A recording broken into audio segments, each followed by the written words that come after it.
Shalom saudara-saudara sekalian.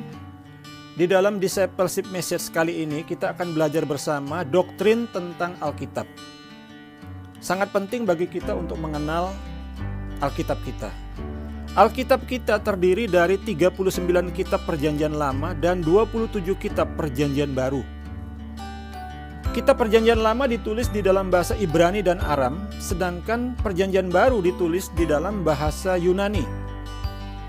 Isi Perjanjian Lama yaitu sejarah penciptaan manusia, panggilan Tuhan atas bangsa Israel, hukum Taurat, nubuatan mengenai datangnya Mesias atau Tuhan Yesus Kristus, dan juga nubuatan tentang akhir zaman. Sedangkan isi Perjanjian Baru mencakup keselamatan di dalam Tuhan Yesus Kristus, tatanan hidup orang Kristen, dan juga nubuatan tentang akhir zaman. Tuhan mengilhami penulis-penulis Alkitab dengan Roh Kudus, sehingga Alkitab kita ditulis tanpa salah, tentunya yang dalam teks asli. Alkitab ditulis oleh sekitar 40 orang di dalam kurun waktu sekitar 1600 tahun. Pada zaman gereja mula-mula, ada banyak kitab yang ditulis dan akibatnya bisa menimbulkan permasalahan. Yang mana dari kitab-kitab ini yang dapat dimasukkan sebagai bagian dari Alkitab dan mana yang tidak. Penentuan dan penerimaan seluruh kitab-kitab itu sebagai firman Tuhan disebut kanonisasi. Dan kitab-kitab yang diterima karena memenuhi standar disebut kanon. Lalu prinsip-prinsip apa yang dipakai untuk menguji apakah kitab itu firman Tuhan? Yang pertama, apakah kitab itu diilhami oleh Tuhan? Apakah kitab itu ditulis oleh orang-orang pilihan Tuhan? Apakah kitab itu menceritakan hal-hal yang benar? Apakah kitab itu mempunyai kuasa untuk mengubahkan hidup? Apakah kitab itu diterima oleh umat Tuhan?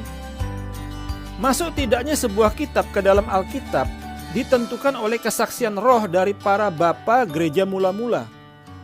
Kitab-kitab yang sah adalah kitab-kitab yang telah disahkan oleh Tuhan Yesus dan ditulis oleh para rasul.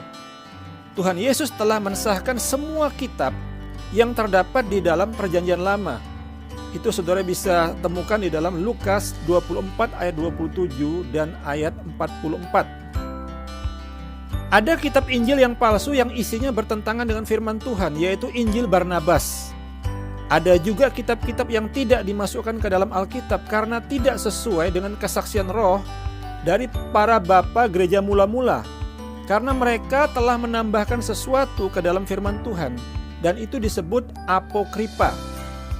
Yang termasuk di dalam kitab-kitab apokripa adalah 1 dan 2 Esdras, kitab Tobit, kitab Yudit, tambahan pada kitab Ester, kebijaksanaan Salomo, Baruk, lagu 3 anak suci, sejarah Susana, Bel dan Naga, doa Manase, 1 dan 2 Makabeus.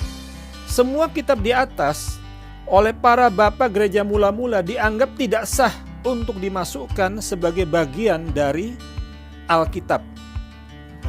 Sekarang kita akan membaca, saya akan bacakan buat saudara 2 Timotius pasal 3 ayat 15 dan 16. Ini adalah surat dari Rasul Paulus kepada anak rohaninya, yaitu Rasul Timotius.